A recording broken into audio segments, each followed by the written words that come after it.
今日客家新闻来到后山后水嘅花莲，我哋访问咧係也拜中央係活動式身份來參選，而來競選連任嘅花蓮縣長傅崑萁，縣長好。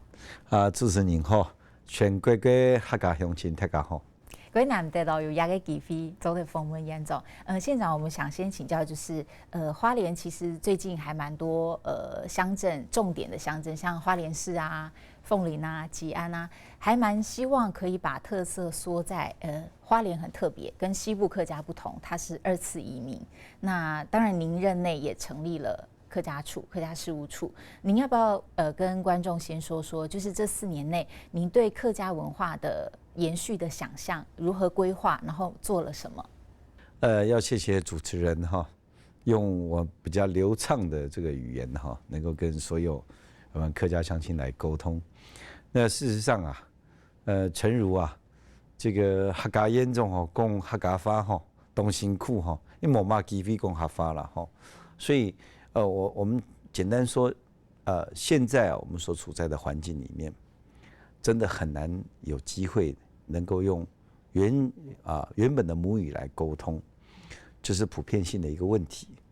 甚至啊，在這個我們自由讀書也好，或者是從商在社會歷練的過程當中也好，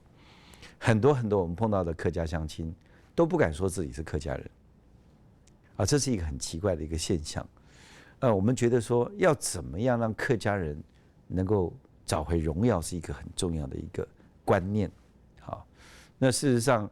在整個客家文化的推展過程當中，以花蓮來說，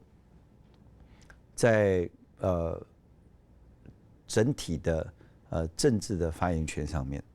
過去是相對的薄弱啊，所以在之前，即使中央跟地方聯手把客家會館蓋起來了，但是客家會館呢，並不能給這個花蓮縣客屬會來使用，甚至要把客屬會來委外，這個客家會館來委外，讓這個縣客屬會即使要辦活動啊，還要事先預定承租，而且經常還租不到，要變得要到往外向這些國小的大禮堂來申請。這是過去客家鄉親在花蓮的一個困難的一個窘境。那甚至呢，我們祖先過來台灣的時候，我們拜義民爺爺哈，拜義民爺哈，這是一個幾百年來的一個傳統。但是在過去在花蓮呢，我們要從這個播遷來花蓮的這個祖居地啊，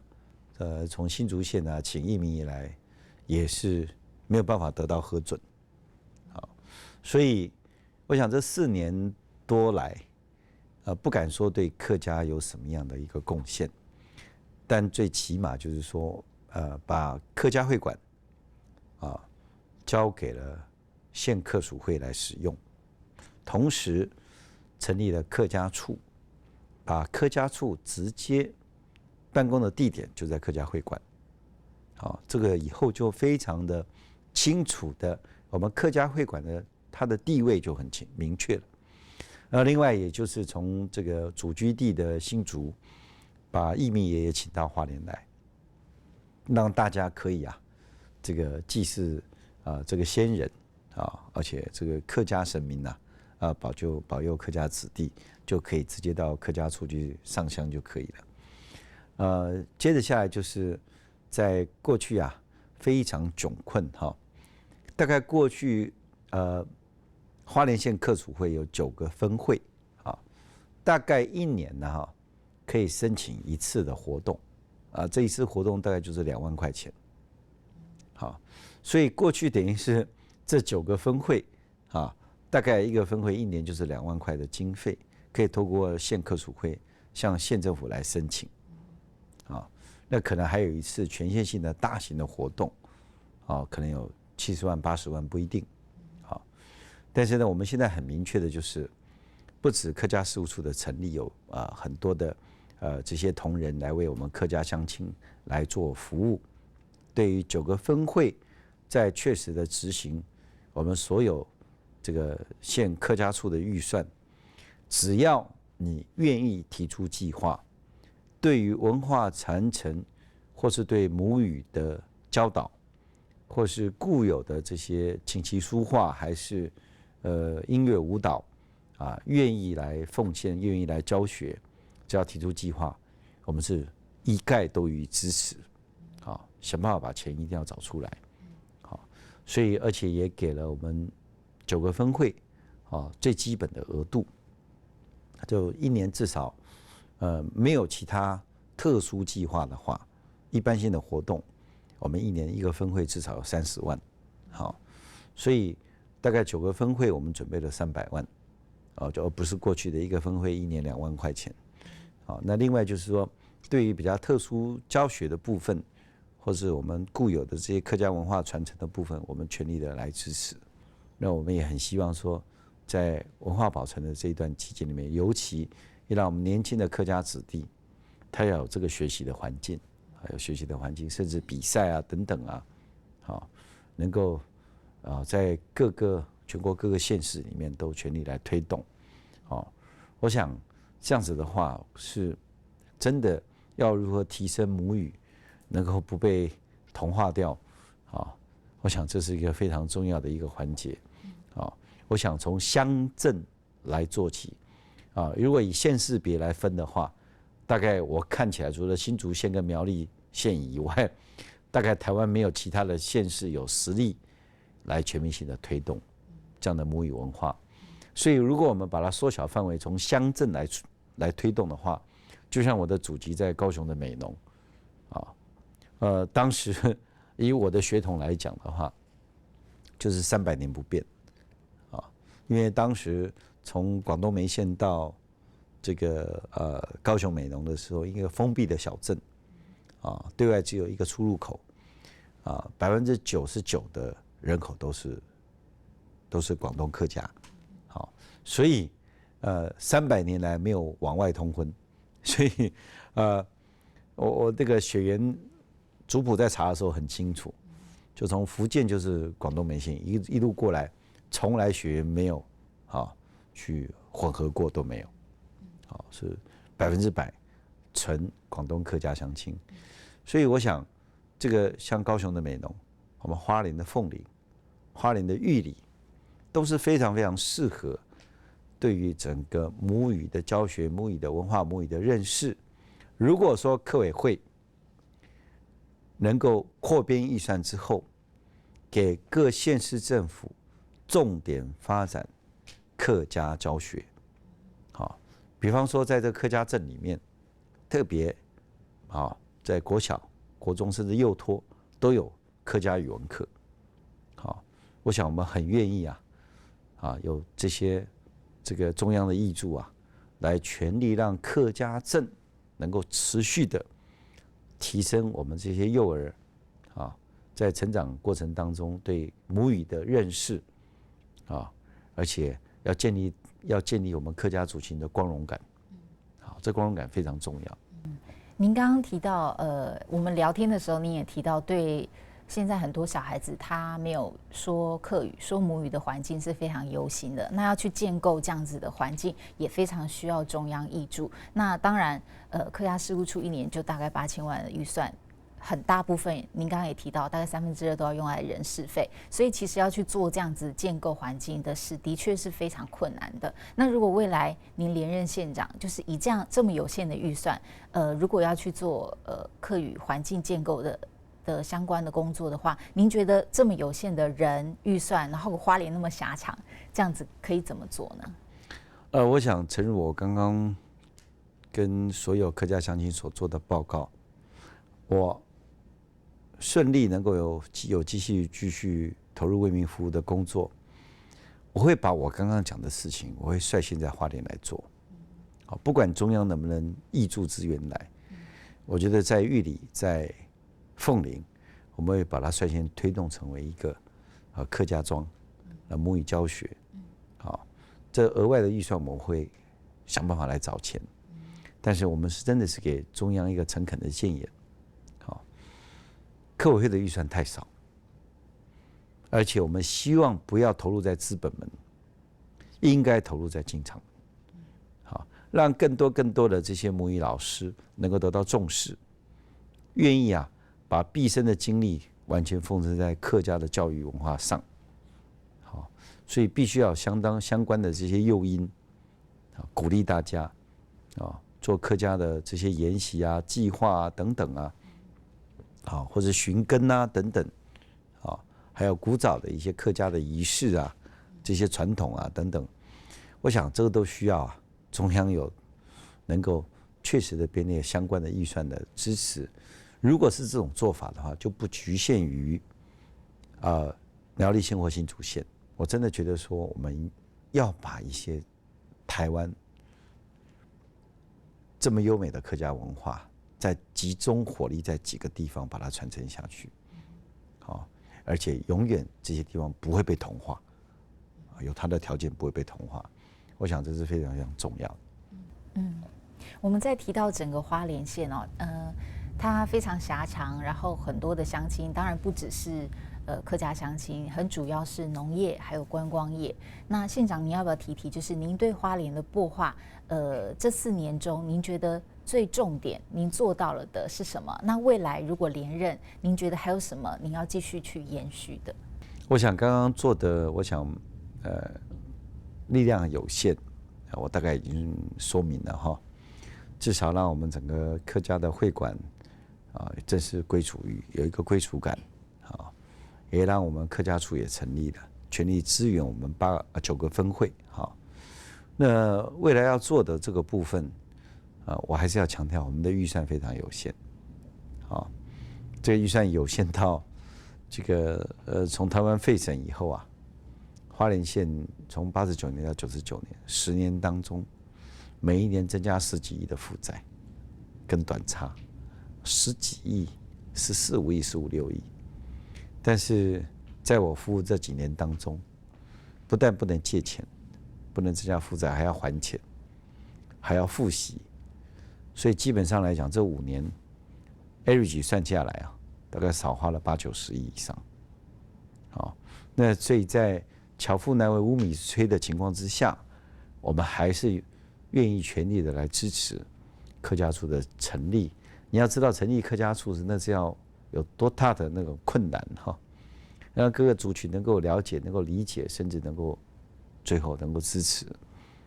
成立这个客家事务处。而且我们讲过，我们这里的客家乡亲不到20%。一开始要成立阻力是大的吗？非常大的。你只要看看这个在20%以下的客家族群的县市，有哪几个地方有成立客家处？我看是很难，客家局处是很困难的。所以我们必须要说了我们并不像6都有这么多丰沛的资源而且整体的预算非常微薄的情况之下，如果客家文化要持续的落地生根，而且发扬光大，我想中央要一个很明确的一个规划出来。我们也非常期许刘主委这个学者从政有相当大的一个理想跟抱负，我们很愿意配合刘主委，让我们地方的这个客家的整体的事务的推展，还有文化的发扬，我们愿意配合中央全力让客家在花莲能够落地生根，再发扬，再持续个100年我们非常乐见，也期盼能够看到。县长，我们如果说到整个花莲县您的施政您这4、5年来，您觉得您最能够撒批请感过封死，就觉得很骄傲，您做到了的您觉得很困难，但是您做到了的政见，跟您往后想要继续延续的是什么？花莲是一个有别于台湾各个县市一个发展的一个过程。刚刚提过，我们的祖先都从大陆来，但是在400年前，经过台湾海峡黑水沟到了西部，西部之后呢，又因为生活困难，才2次拨迁到了花莲、台东后山。那基本上，既然是后山，就是往往中央不管在各个朝代都很难重视注意到这边的整体的发展，相关的这些资源建设也相对的落后跟缺乏。简单说就是关爱的眼神啊，非常的少。所以这几年来说，我们把交通整个发展，终于找到一个彻底的一个改变，能够重新发球哈。这个过去的不管是高速公路也好，铁路交通也好，空中交通也好，海上交通也好，过去都非常的缺乏。但是我们现在空中的交通，对香港的定期航班，我们11月份、12月就要正式的起航，明年是常态性的定期班机，花莲、香港，还有很多很多的城市，我们都是一步一步的建构花莲对外的交通，还包括我们的苏花改，事实上就是高速公路，3年后来通车，台北到花莲只要3个小时，这彻底的把后山的观念完全扭转。就台北到台中2个小时，台北到花莲也是2个小时，那个时候就已经扭转了后山，已经不再是一种偏远地区的代名词，就是变成台湾的东大门。那么蓝色公路也正式起航，包括利纳轮等等，还有我们的火车火车从92年的这个北回铁路交通改善计划，这个太鲁阁号，接着普悠玛号，现在有20几列车进入了这个北回线的行驶，让这个时间缩短，品质也相对的提高，还有很多很多过去花莲所欠缺的这些信心的部分，现在我们逐步的把花莲这个品牌把它建立起来，不只走出后山，迈向前山，而且呢，在整个亚洲周边地区的国家，对于花莲已经有越来越高的国际知名度。好，所以我们不只在交通方面的推动，我们包括观光包括医疗包括养生，包括绿色有机等等，还有文化等等，在各个面向上，我们都逐步的一直不断的在迅速的在窜升。所以这个5年前，花莲人的痛苦指数是台湾第1，失业率是台湾第1，家户可支配所得是台湾最后1名，平均余命非常的短。那5年后的今天，我们的平均余命增加4年增加2岁，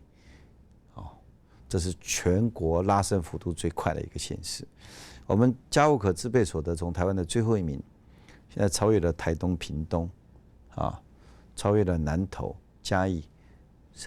最让人感动的是，我们家户可支配所得超过了彰化县。那我们的失业率从第1名，全国的第1名，现在我们的失业率是全国倒数第2名，也等于我们的就业率现在是全国第2名。现在很多企业现在找不到伙伴，找不到伙计充分的就业。还有过去痛苦指数第1，现在是快乐指数第1名，幸福感第1名的城市。我想花莲在做一个翻天覆地的400年的一个大扭转。我想未来花莲的发展不只是如此而已，会真的是成为台湾迎向太平洋的东大门，未来会成为台湾的骄傲。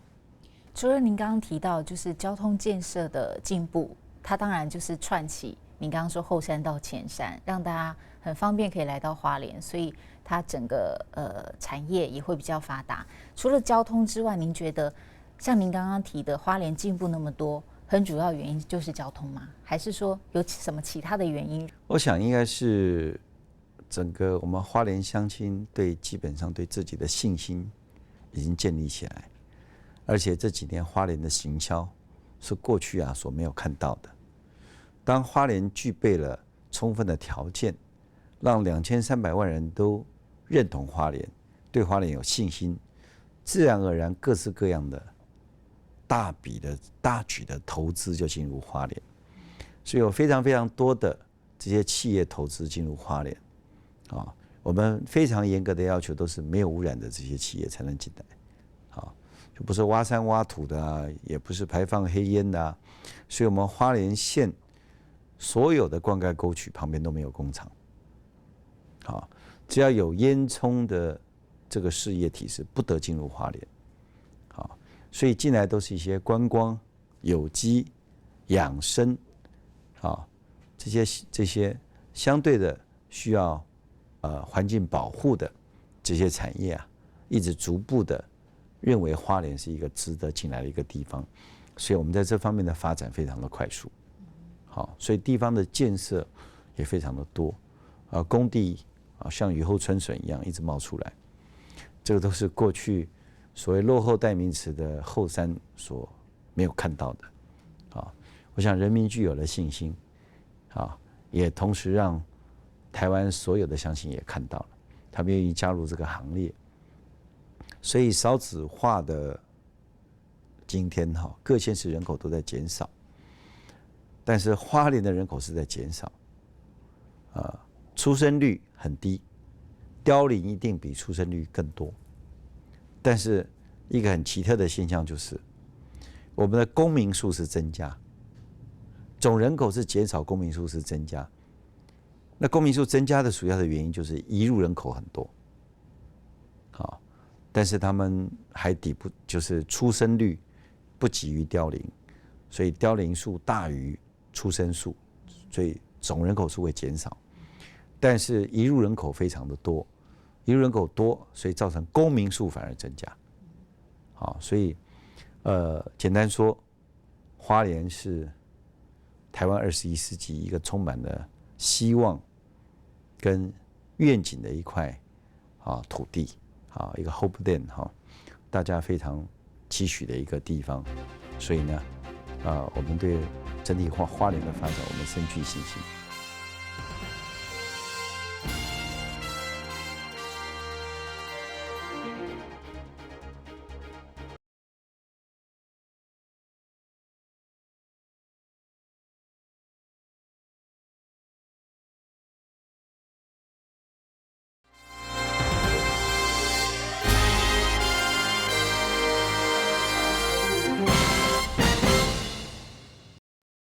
面对下摆乡亲的严重有安泰的优势哦，国民党还系提名的，伊能去家己长线人系蔡其他，俺能今日也访问到伊。参选人您好，吴小姐好，主持人好，谢谢大家好。您当过2届的花莲市长啊，加上议员，那对在地花莲在地的客家，您可不可以先告诉我们您的了解是什么？我是当过民意首长、行政首长、党务主管、民意代表，还有社团理事长。不止行政历练，我几乎所有职位的历练都充足。政治人物要像我这样，我只剩下军方还没有做过。其实大部分都做过。历练相当完整。那对客家呢，在我的印象当中啊，他是一个非常优质、勤俭朴实然后呢认真努力的一个族群，是一个不错的一个族群，然后非常的这个朴实，然后非常的顾家。顾家而且对整个族群个人、家庭到族群非常重视名誉还有整个宗亲的这一种阶级也好了或是这个整个的这个融合度也好，是一个不错人文的一个族群。您觉得花莲东部的客家跟西部客家有一点不同，那现在也像花莲市、吉安、凤林也慢慢想要塑造出东部这个2次移民的客家跟西部客家不同的地方。您自己有发现东部的客家人有什么特殊之处吗？东部客家好像是集台湾之所有客家都集中在东部，他每一个客家每一个客家不同的这个分布都在花莲哦，是吧？就是很多地区都会来到花莲。哎，对对对，例如说什么南部客啦，对对，什么火洛客啦，还有什么新竹也有什么，对啊，讲海陆的啊，海陆内容我是不太了解，但是我是晓得花莲，是从台湾各个地区的一个融合啊，一个聚集所在。加上花莲原住民乡亲也很多，然后可能也有1/3的Holo 的乡亲，所以花莲很多乡亲觉得，我们可以打造出一个跟其他的地区不同的客家。那未来如果您当选了县长，您觉得花莲在地的客家的文化传承还有语言这些方面的推广，您觉得可以怎么做？一个城市的可贵，就是回到原点哦。就是真善美啊，那客家族群都具有这一种特色啊，都具有这种特色。那我想啊，这个怎么样恢复到我们以前啊这种客家庄的哦，客家村的这种人文。这种长辈啊，然后从个人到家庭啊，到整个宗族哦，就是整个宗族，再重新的把他们串联整合，然后把我们客家村的人文特色、文化价值哦，然后客家勤俭打拼那种精神再重新找回来哦，这是有机会的哦，但是。现在大部分都被都市给同化哦，所以客家人一直隐藏在这个都市的一个角落哦，相当可惜。那花莲呢？未来如果有机会的话，我会重新的把客家做一个重新的塑造，就是返璞归真啊，哦，这是客家村的特色。那我们的生活，我们的家庭，哦，那另外一个是推动客家文化观光产业园区。哦，这个是对外的，这是对外，一个是对内，一个是对外，这个要分开的。那其实重新找回人性的价值，哦，重新认祖归宗啊，重新发挥我们自己独有独特的这个文化，我想啊，是未来都市要走的路。所以我们希望啊，这个能够从我们真实的一面啊。跟观光产业文化的一面，这个一个对外，一个对内的，然后呢，来托印出，把整个客家族群，做最有效的这个文化的传承，然后呢，把它的客家的价值，真实的价值把它重新找回来，然后又能够在创新，在观光精致观光。然后这个把客家的包括什么，舞蹈啦、歌曲啦、美食啦，还有什么一些油伞啦、制作，哦，还有好多了哈，再重新，再把它发挥，再加上新的创意，然后来行销，把客家优质的一面，这个推广给我们观光客。我想指的部分就是文化产业园区做的嘛，您可以再说详细一点，您的构想是什么吗？就是2个方面的哈，这是有2个方面，一个是内在，一个是对外。对外的园区，我们当然从以前客家人大概是，农特产品也有了哈，种植农特产品啊，包括这个都是以靠农为生了哦。那现在我们要推展，不止靠拢，我们要把我们的产品，把我们的文化，把它推销出去，这个部分其实蛮多乡镇渐渐开始在做。那您想要做一个专门的一个园区，它是会需要盖出一个硬体来吗？就是它会是一个我们一般园区的概念吗？这是融合当地的景观啦，因为花莲地广人稀啊，这个就讲到我们这个花东郡整个来开发，花莲啊跟台东面积8141平方公里，台湾有36000平方公里，花莲跟台东就占了23%，哦，23%就是1/5的面积，所以在这么广阔的环境当中，我们并不一定要盖大楼，不一定要盖大楼，哦，最好是不要盖大楼，哎。然后呢，我们把客家的，就是以往的造镇文化，我们把它集结，哦，这个客家村把它集结，好，那文化园区对外的，这个因为是它要赚钱的，哦，那一个是要维持我们的人文化的，我们的生活的，哦，这个互相辉映，然后。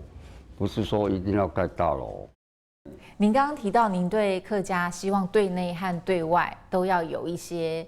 我们可以说发展吧。那如果说跳出客家来看，整个花莲县，您觉得您看到的花莲县与您想象中它应该有的样子有什么差别？那您希望可以怎么样改造它，或者说，您希望打造花莲县成为什么样的地方？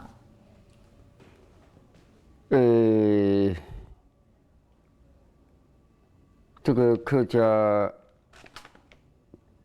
它有一个危机啊，哦，就是我刚刚讲的，它在都市被其他族群所同化，哦，然后。没办法发挥，因为客家人比较保守，然后比较勤俭啊，所以呢，他们对这个都市竞争啊，也就会差了一点啊，就有一点要跟人家打拼的那一种，哦，个人是不足的，他是要团队的，客家是要一个团队的。所以是要一个村呐，哈，一个庄呐，哈，哦，那会凸显出客家的那个精神出来，跟文化出来。所以我们是希望客家，就是如果我有机会当选县长，我希望把客家塑造成为一个，我就是讲的返璞归真，就是重新回到我们以前客家的生活，然后这一种文化我们要好好的保持它。为什么？因为客家的保守、稳重、勤俭、持家，而且呢又重名誉，然后呢又尊长辈，哦，这种精神啊，我们要把它留下来。因为你只要去都市去，容易会被同化。那如果我们把它重新塑造的话，只要有人去，人讲汤哭爱哭啊，哦，有人去哭的话，应该就会得到我们客家长辈大家的认同，然后呢，把我们的子孙呢就这样绵延不断的传延下去，我认为是最可贵的。如果不只是看客家的方面呢，就是整个花莲县，您觉得您这样讲，您最主要的政见是什么？花东郡。你可以跟观众多解释吗？花东郡呢，它是希望我们是用离岛跟偏远地区特别条例，哦，然后向中央来建议哈，希望能够成为台湾的第7都。虽然人口不是很多，花东大概57万，但是面积我刚刚讲了，占了我们台湾土地面积的1/5%，23%哦。我想用偏远地区跟离岛条例的特别条例。来成为让花莲跟台东成为一个特别经济的人文的一个行政区啊，它不同于别的地方的观光啊，不同于别的地方的经贸，然后不同于别的地方的环境，然后不同于这个别方的这个特色产业，因为我们有这个条件在那里，我们地广人稀，是最好经营城市的一个好地方。包括这个基础工程哦，你像现在北中南的基础，我们的都市计划其实都是先有有都市才有计划。那我们这里啊，可以先有计划，我们不一定要都市，但是呢，我们这边呢会成为一个这个世界最真的一个城市，最真呢、就是返璞归真的真的一个城市。那客家族群是其中的一环。我们花莲呢4大族群，大概原住民、客家、外省、闽南，大概分布的都非常平均。好，那客家是比较有特色，它人文呢是值得珍惜的。您觉得推动您这项理想最大的困难会在哪里？哦，当然要选上县长啊！你不在其位，你没有办法去做。选上之后呢？您的想象，因为这是蛮大的一个计划。选上之后可以做，绝对可以做啊！因为花莲未来啊，它人口少也是它的优势。哦，土地广，更是上天给我们最好的诱惑的条件。哦，那可以把花莲呢塑造成为一个，就是我讲的返璞归真的一个最好的城市。城市不一定要高楼大厦啊，它是一个，我们是要重新找回我们人性的尊严、人性的价值，还有我们人文的文化，就是长幼有序了哦，就是客家人的精神了。您不断提到返璞归真，其实对都市人来说，来到花莲是蛮返璞归真的感觉。但是对您来说，现在并不是返璞归真的花莲吗？现在不像了。为什么？是不像。为什么？因为他又想要进步，又想要繁荣，然后呢，他又要想要盖大楼，然后呢，这个很虚华，很虚华。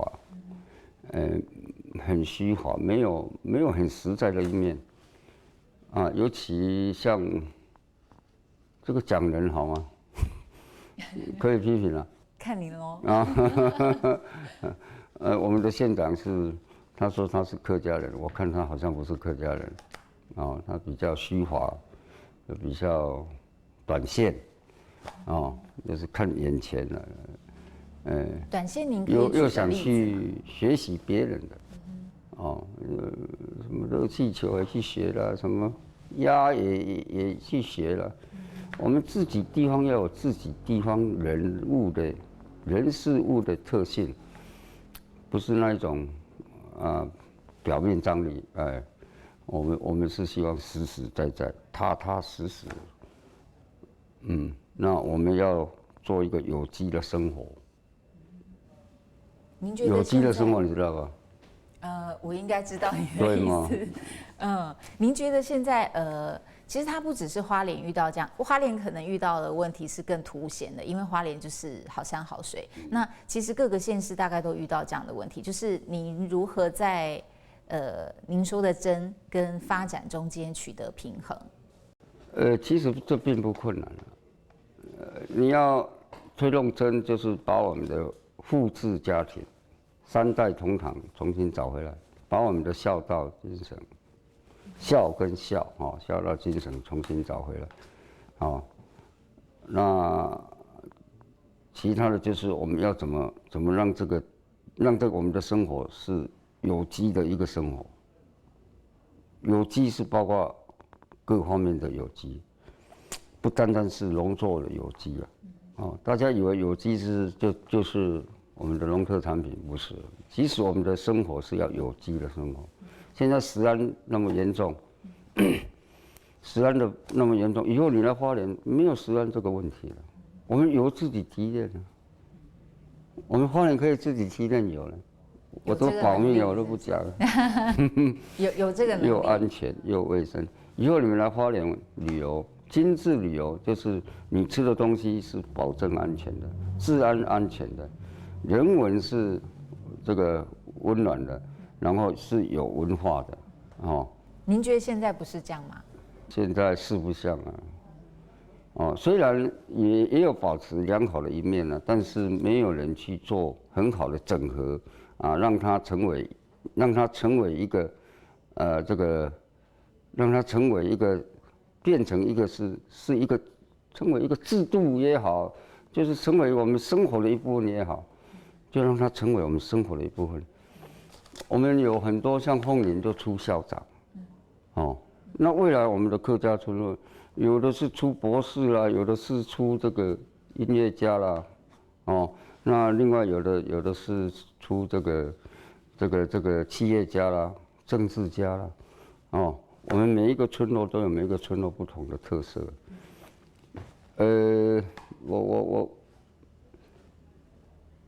我曾经讲过优生学啊，优生学这个部分呢是现代都市人家最，尤其在人权的国家，人家是不能提的啊，